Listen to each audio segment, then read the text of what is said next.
తెలంగాణలో సీఎం రేవంత్ రెడ్డి ప్రభుత్వం దసరాకు మరో 2 స్కీములు ప్రవేశపెడుతున్నామని చెప్తున్నారండి. దసరాకు మరో 2 స్కీములు అమలుకు సర్కార్ రెడీ అని చెప్తున్నారు.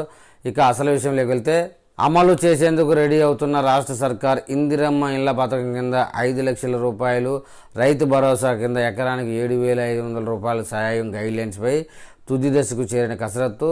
రైతు కూలీలకు సాయంపై త్వరలోనే గైడ్లైన్స్ అని చెప్తున్నారు. అభయహస్తం హామీలను రాష్ట్ర సర్కార్ ఒక్కొక్కటిగా అమల్లోకి తీసుకొస్తుంది. దసరా వరకు మరో 2 స్కీములు పట్టాలెక్కించాలని ప్రభుత్వం భావిస్తుంది. ఇందులో ఇందిరమ్మ ఇళ్ల పథకం కింద ఆర్థిక సాయం ఒకటి కాగా, రైతు భరోసా కింద ఎకరానికి 7,500 పెట్టుబడి మరొకటి ఉందండి. ఈ 2 స్కీమ్లకు అవసరమైన నిధులు, లబ్ధిదారుల ఎంపికకు కావలసిన విధి విధానాలపై కసరత్తు తుది దశకి చేరింది. ఇప్పటికే ఇందిరమ్మ ఇళ్లకు 5 లక్షల రూపాయల ఆర్థిక సాయంపై కేబినెట్ నుంచి గ్రీన్ సిగ్నల్ వచ్చేసింది.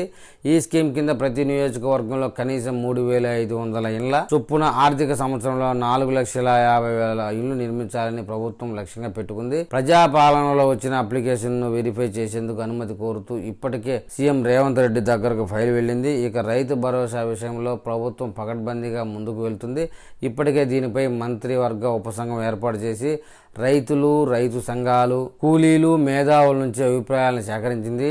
త్వరలోనే మార్గదర్శకాలు రిలీజ్ చేసి అక్టోబర్లో రైతు భరోసా ప్రారంభించాలని ప్రభుత్వం భావిస్తుంది. దీంతో పాటు రైతు కూలీలకు ఇచ్చే ఆర్థిక సాయం పైన కసరత్తు చేస్తుంది. ఇందుకోసం బడ్జెట్లో ఫండ్స్ కేటాయించిన విషయం అందరికీ తెలిసిందే. జాగా లేని వాళ్లకు ఇంటి స్థలంతో పాటు 5 లక్షల రూపాయలు అనే పథకం కూడా దసరా నాటికి ఇందిరమ్మ ఇళ్ల స్కీమ్ ప్రారంభించాలని ప్రభుత్వం భావిస్తుంది. దీంతో లబ్ధిదారుల ఎంపికకు ఆఫీసర్లు గైడ్లైన్స్ రూపొందిస్తున్నారు.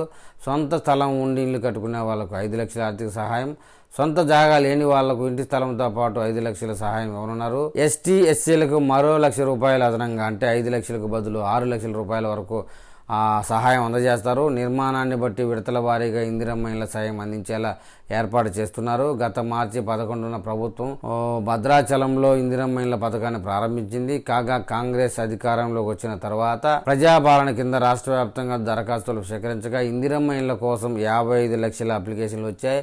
సీఎం రేవంత్ నుంచి గ్రీన్ సిగ్నల్ రాగానే గ్రామ సభల ద్వారా లబ్ధిదారులను ఎంపిక చేయాలని భావిస్తున్నారు. కాగా ఇందిరమ్మ ఇంటిని కుటుంబంలోని మహిళ పేరు మీదే మంజూరు చేస్తారట.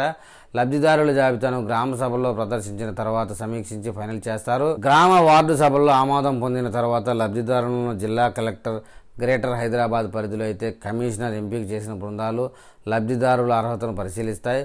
ఇప్పటికే పీఎం ఆవాస్ కింద ఈ ఏడాది 9 లక్షల ఇళ్ల కోసం కేంద్రానికి రాష్ట్ర సర్కార్ విజ్ఞప్తి చేసింది. కేంద్రం నుంచి ఎన్ని ఇళ్లకు అనుమతి రానుందో వివరాలు వస్తే ఈ స్కీమ్ ఇంకా స్పీడ్ అందుకోనుందని చెప్తున్నారు. ఇకపోతే రెండవ స్కీమ్ అనుకుంటున్నది దసరాకి రైతు భరోసాకి 10 ఎకరాల వరకే సీలింగ్ పెట్టాలని నిర్ణయం తీసుకున్నట్లుగా అనఫిషియల్ న్యూస్ అండి. గత ప్రభుత్వం రైతు బంధు కింద సాగులో లేని భూములకు సైతం పెట్టుబడి సాయం అందించింది. గుట్టలు, హైవేలు, రాళ్లు, రప్పలు భూములకు వెంచర్లకు సైతం రైతు బంధు ఇవ్వడం విమర్శలకు తావిచ్చింది. దీంతో భూస్వాములు, రియల్ ఎస్టేట్ వ్యాపారులకు లబ్ధి జరిగిందనే ఆరోపణలు వచ్చాయి. గత బీఆర్ఎస్ ప్రభుత్వ హయాంలో దాదాపు 24,000 కోట్ల అనర్హుల ఖాతాల్లోకి వెళ్ళినట్లు కాంగ్రెస్ ప్రభుత్వం ఎంక్వైరీలో వెల్లడైంది. దీంతో రైతు బంధు స్థానంలో ఇస్తున్న రైతు భరోసా స్కీమ్ విధి విధానాలను మార్చాలని రేవంత్ సర్కార్ నిర్ణయం తీసుకుంది. ఈ క్రమంలో ఏర్పాటు చేసిన కేబినెట్ సబ్ కమిటీ రైతు నుంచి నేరుగా అభిప్రాయ సేకరణ చేసింది. మెజారిటీ రైతులు, వివిధ వర్గాల ప్రజలు, మేధావులు రైతు బంధులను 10 ఎకరాలకు పరిమితం చేయాలని సూచించినట్టు చెప్తున్నారు. కొన్ని చోట్ల 7 నుంచి 8 ఎకరాల వరకు ఇస్తే చాలని చెప్పారు.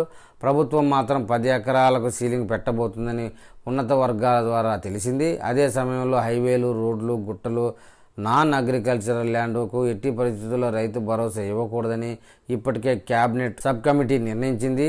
ప్రజాప్రతినిధులకు, ఐఏఎస్లకు, ఇతర ఉద్యోగులకు గ్రూప్ 4 మినహా పెట్టుబడి సాయం ఇవ్వాల్సిన అవసరం లేదని ప్రభుత్వం భావిస్తుంది. ఈ క్రమంలోనే ఎకరాకు 7,500 చొప్పున కనీసం 7,000 కోట్ల మేర రైతు భరోసా కింద పంపిణీ చేసేందుకు సిద్ధమైన సర్కార్ ఈ మేరకు ఫండ్స్ రెడీ చేసుకుంటుంది. దసరా కల్లా నిధుల సేకరణ కొలిక్కి వస్తుందని భావిస్తున్నది. పండగ సందర్భంగా ఈ స్కీములను ప్రారంభించే అవకాశం ఉన్నట్లు చెబుతున్నారు.